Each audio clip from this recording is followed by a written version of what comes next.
হাফিজ, আমার বাড়ি পাঁচকহালিয়া। আমার বাপের নাম মজিবর শেখ।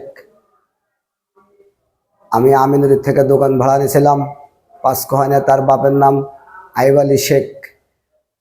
25,000 টাকা অ্যাডভান্স দিয়েছিলাম, 1,000 টাকা ভাড়া, 3 বছরের চুক্তিতে।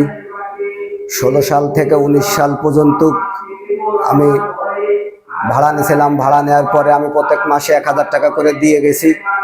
দেওয়ার পরে আমার 3 বছরের চুক্তি শেষ হয়ে গেছে। তারপরে আমি টাকা চাইলে আমারে মারছে। মারার পরে আমি গ্রামবাসীর কাছে বিচার দিয়েছিলাম। বিচার দেওয়ার পরে গ্রামবাসীরা সালিশ করছিল। সালিশ করার পরে ডেট নিয়েছিল। আমার সেই ডেটে টাকা দেয় নাই। তারপরে টাকা চাইতে গেলে আমারে কয়, তুই যা পারিস তাই করিস, তো টাকা দিতে পারবো না।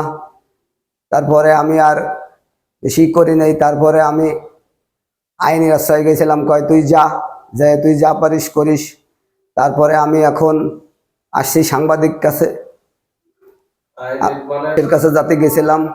গেলে আমারে বলে, তোর হাত পা ভেঙে ফেলাবো, তুই পারলি ই করে নে। তারপরে আমি সাংবাদিক কাছে আসছি।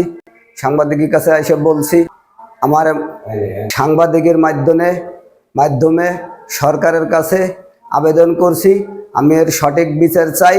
আমার টাকা আমি ফেরত চাই।